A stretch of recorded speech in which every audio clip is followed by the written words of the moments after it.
تیسرا اصول، ایک پرامن خوشگوار اچھی زندگی اگر ہمیں چاہیے تو تیسرا اصول ہے تقوی. تقوی تقوی جس کا معنی ہوتا ہے، جس سے مراد یہ ہے کہ اللہ تعالیٰ سے ایسا خوف رکھنا جو بندے کو اللہ تعالیٰ کی نافرمانی سے، ہر حرام کام سے روک دے اور اس کو نیک کام کی طرف رغبت دلائے. تقوی کیا ہے؟ بندہ حرام کام سے، معصیت اور گناہ سے اللہ سے ڈر کے اپنی نفس کو روک دے اور نیکی کی طرف بڑھے. یہ تقوی ہے. تقوی اختیار کرنا بہت زیادہ ضروری ہے، اس لیے کہ تقوی دکھ، تکلیف، پریشانیوں کو دور کر دیتا ہے. یہ تقوی کی خصوصیت کیا ہے؟ دکھ، تکلیف اور پریشانیوں سے نجات دلاتا ہے. مطلب یہ کون سی مصیبتوں کے لیے کام آ رہا ہے؟ دکھ، تکلیف اور پریشانیوں کے حل ہے. کس کو دکھ نہیں ہے آج؟ کس کو پریشانی نہیں ہے؟ کون سا انسان تکلیف پہ نہیں ہے؟ یہ تقوی اس کے لیے علاج ہے، یاد رکھیے. یہ تقوی خوشگوار زندگی کا بہترین اصول ہے، یاد رکھیے کہ اللہ کے ڈر سے گناہوں سے رکنا اور نیکی کی طرف متوجہ نہ بڑھنا. اللہ رب العزت سورہ طلاق، سورہ نمبر 65 آیت نمبر 2-3 میں فرماتا ہے. دیکھیے آیت اس طرح سے اللہ فرماتا ہے، وَمَن يَتَّقِ اللَّهَ يَجْعَل لَّهُ مَخْرَجًا. جو اللہ کا ڈر اختیار کرتا ہے، اللہ کا تقوی اختیار کرتا ہے، يَجْعَل لَّهُ مَخْرَجًا، اللہ اس کے لیے نکلنا آسان کر دیتا ہے. اور عبداللہ ابن عباس رضی اللہ عنہما اس کی تفسیر میں کہتے ہیں اللہ اس کو دنیا اور آخرت کی پریشانیوں سے نجات دے دیتا ہے، نکلنا آسان کر دیتا ہے تقوی اختیار کرنے سے. يَجْعَل لَّهُ مَخْرَجًا وَيَرْزُقْهُ مِنْ حَيْثُ لَا يَحْتَسِبُ، اور ایسی جگہ سے روزی دیتا جہاں سے گمان بھی نہیں کیا ہوں گا. پریشانی مشکل ہی نہیں. تقوی کے فائدوں میں یہ ہے کہ مصیبت پریشانی دور ہوتی ہے اور روزی ایسی جگہ سے ملتی ہے جہاں سے لا یحتسب، سوچا بھی نہیں ہوں گا ہم. اس کے تعلق سے ایک واقعہ بس مختصر رکھتا ہوں، بہت طویل واقعہ ہے. یہ ہے کہ ایک صحابی تھے جن کو نوجوان کو گرفتار کر لیا، رومی جنگ میں پکڑ لیا ان کو رومیوں نے اور ان کو بیڑیوں میں ڈال دیا. ان کے والدین نے کہا اللہ کے رسول صلی اللہ علیہ وسلم کیا کریں؟ تو کہا تقوی اختیار کرو، استغفار کی کثرت کرو. تو انہوں نے استغفار کی کثرت کر دی، تقوی اختیار کیا. نتیجہ یہ ہوا کہ وہ کہتے ہیں صحابی میں بیڑیوں میں جکڑا ہوا تھا، رات میں اچانک بیڑیاں ٹوٹ گئی، لوہے کی زنجیر ٹکڑے ہو گئی. میں اس بیڑیوں میں سے نکل کے ایک اونٹنی میں نے جو باڑے میں سے نکالی اس پہ سوار اور بھاگنے لگا اور اس کے پیچھے کئی اونٹنیاں اور اونٹ بھاگنے لگے. مطلب باڑا کھل گیا، سب بھاگنے لگے.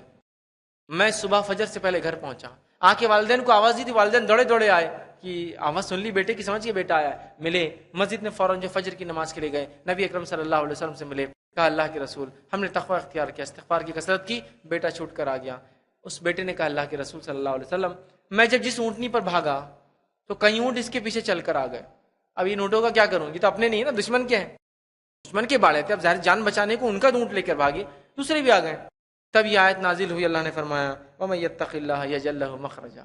جو اللہ کا تقوی اختیار کرتے ہیں نا، اللہ دنیا کی مصیبتوں سے نکلنا آسان کر دیتا ہے. وَيَرْزُقْهُ مِنْ حَيْثُ لَا يَحْتَسِبُ، اور وہاں سے روزی دیتا جہاں سے گمان بھی نہیں کیا ہوں گا.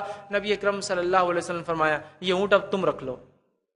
کہاں سے روزی ملی؟ جہاں سے سوچا بھی نہیں تھا.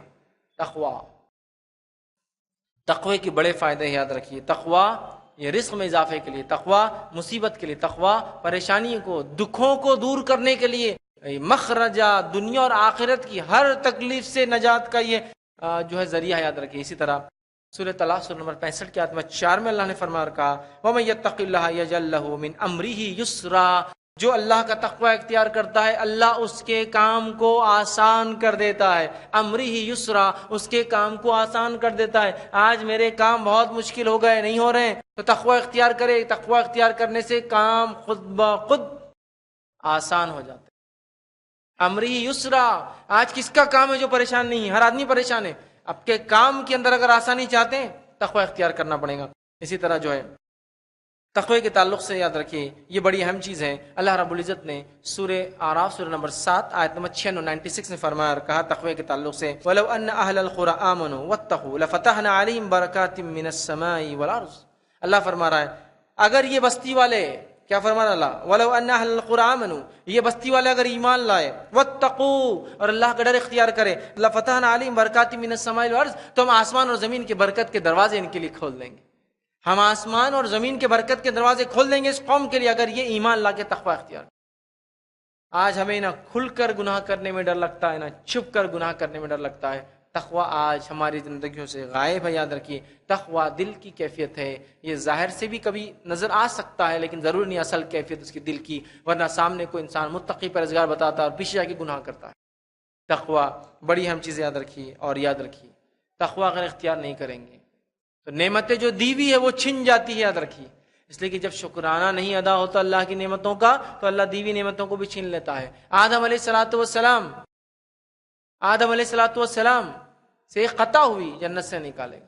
شیطان نے ایک نافرمانی کی اللہ کی، جنت سے نکالا گیا اور ملعون ہوا قیامت تک کے لیے۔ مطلب تقوی کے خلاف کام کیا، حرام کام کیا شیطان نے، کہ اللہ نے حکم دیا تھا سجدہ کر آدم کو، کہا میں بہتر ہوں آدم سے، نتیجتاً ہمیشہ کے لیے ملعون ہو گیا، لعنتی ہو گیا، مردود ہو گیا، دھتکارا گیا۔